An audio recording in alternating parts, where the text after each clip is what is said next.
Lo que todo adventista debería saber sobre 1888. Valentín Valenkamp.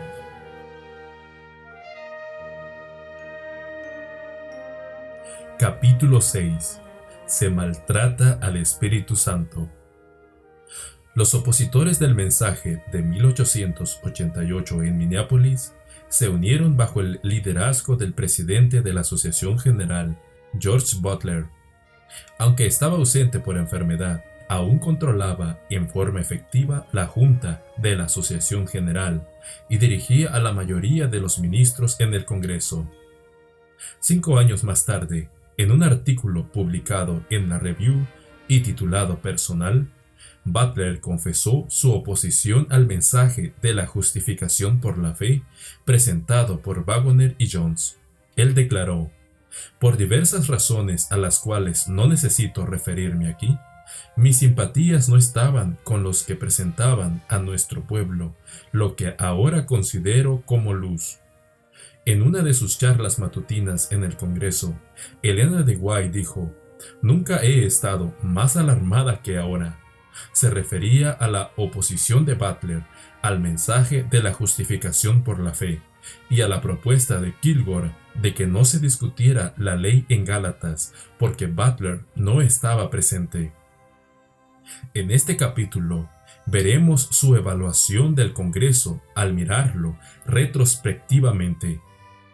El mismo día que finalizó, le confió en una carta a su nueva Mary que nosotros, su hijo Guillermo, el esposo de Mary, y ella, hemos tenido la más terrible e incomprensible lucha que alguna vez tuvimos entre nuestra gente.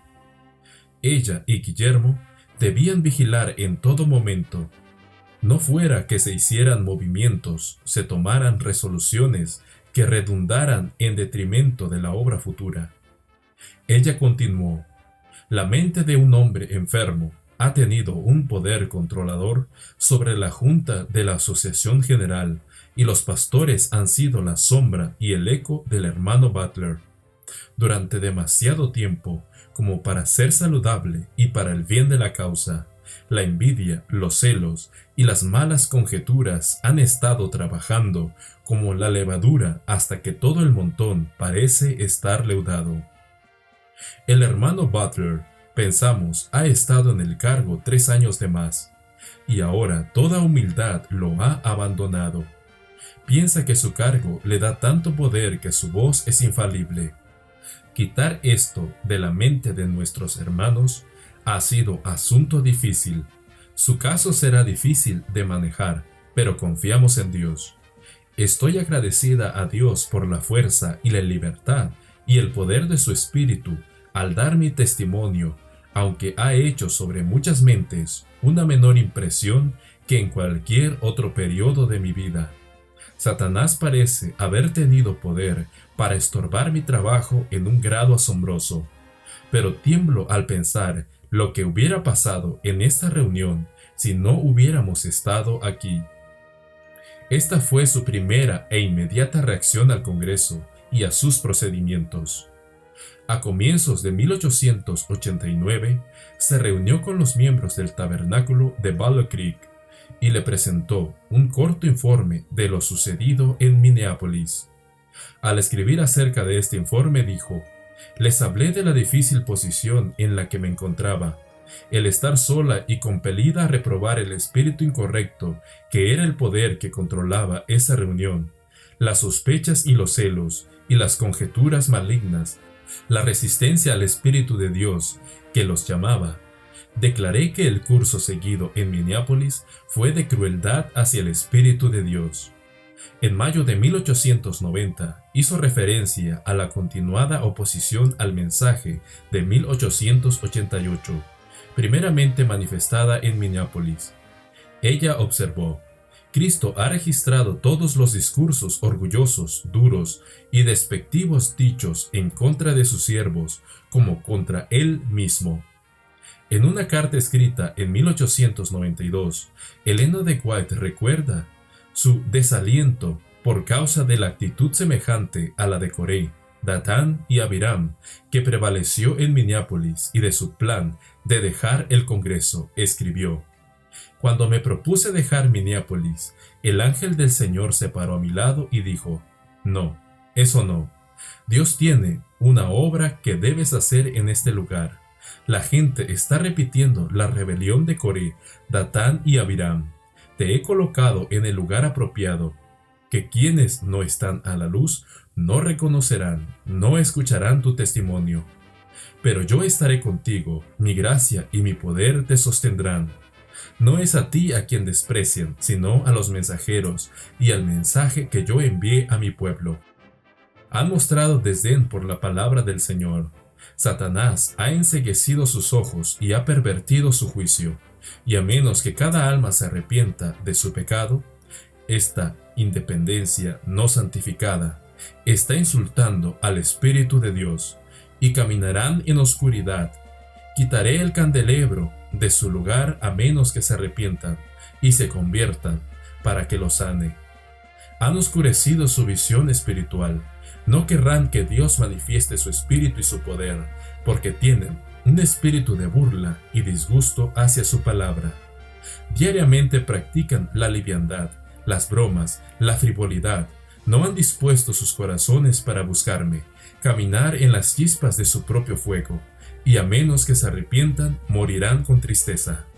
Nunca antes he visto entre nuestro pueblo tan firme complacencia propia e indisposición para aceptar y reconocer la luz como la que se manifestó en Minneapolis.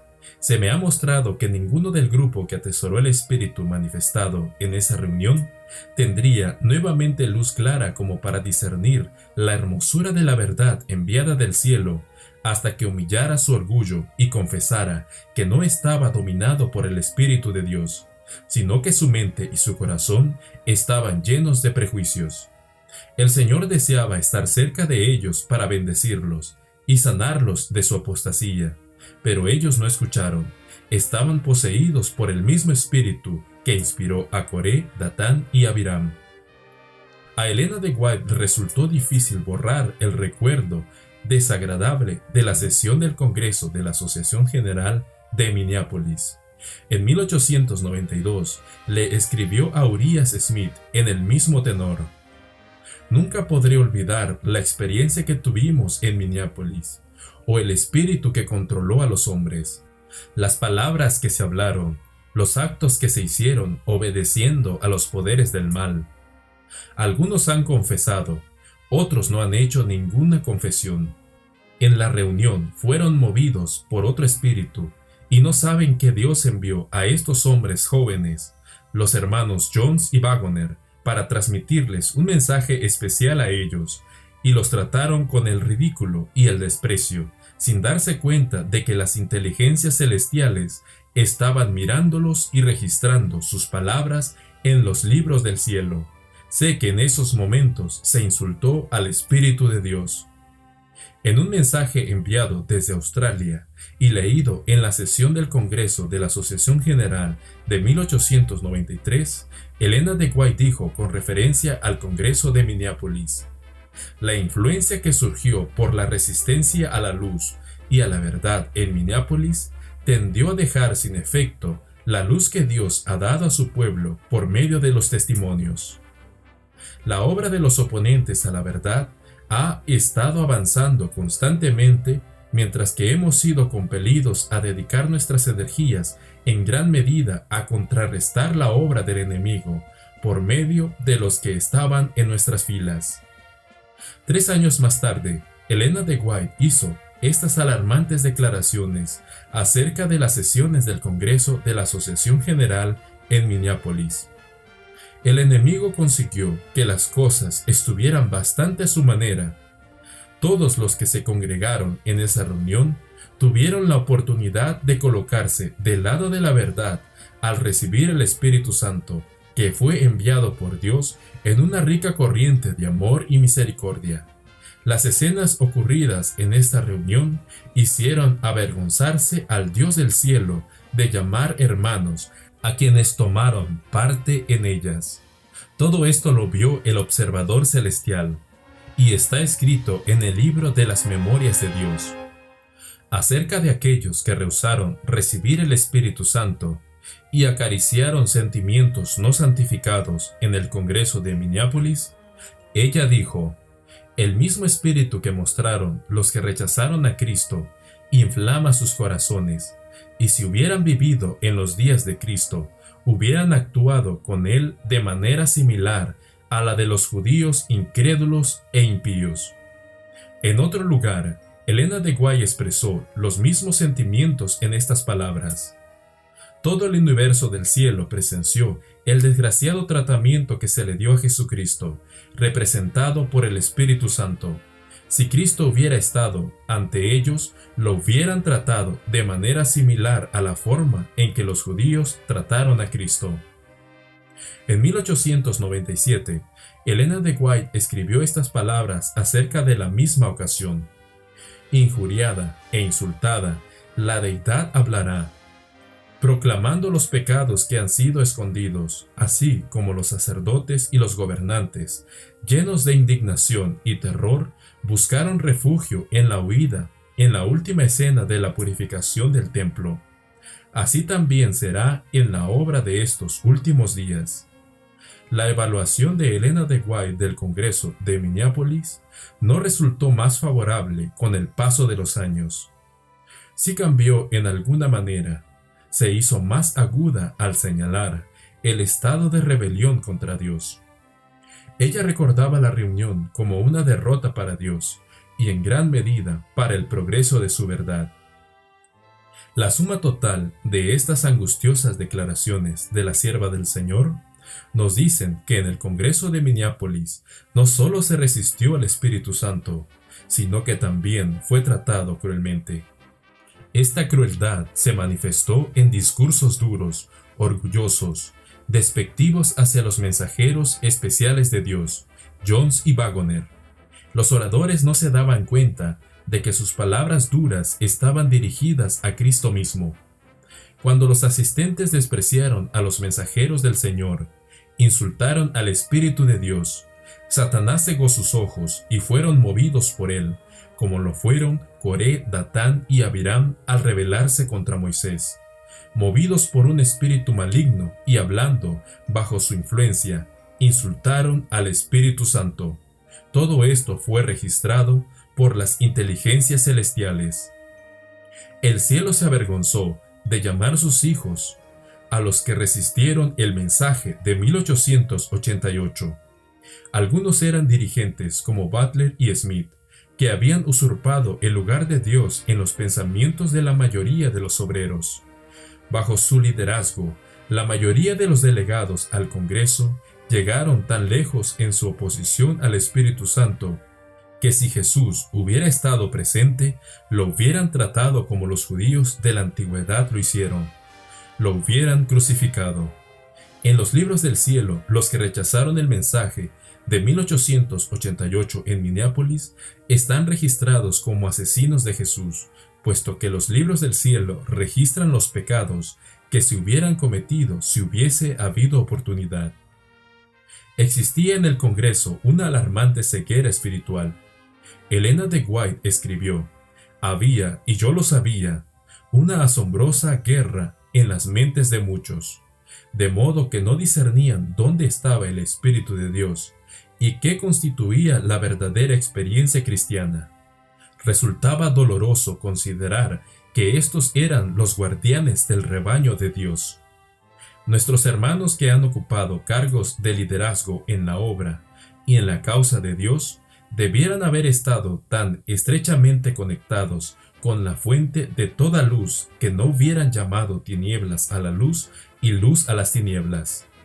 Esta alarmante condición no prevaleció porque el Espíritu Santo se hubiera retirado de la asamblea en Minneapolis. El Espíritu Santo estaba presente con poder, tratando de dar vuelta a la marea. En 1895, Elena de White escribió: una y otra vez el Espíritu del Señor vino a la reunión con poder de convicción a pesar de la incredulidad manifestada por algunos de los presentes. Pero fue tratado como un invitado no bienvenido. Los asistentes rehusaron reconocerlo y aceptarlo, al rechazar el mensaje de la justificación por la fe, al acusar a este mensaje y a sus seguidores de fanatismo. 14 años después del Congreso de Minneapolis, lo terrible de esta experiencia permanecía aún en la memoria de Elena de White. La recordaba como una experiencia terrible, uno de los capítulos más tristes en la historia de los creyentes de la verdad presente. Ella observó que Satanás estaba consiguiendo las cosas bastante a su manera. En el Congreso de Minneapolis, al aprovecharse de la naturaleza humana, su oración era que Dios impida que acontezca alguna cosa como la de Minneapolis.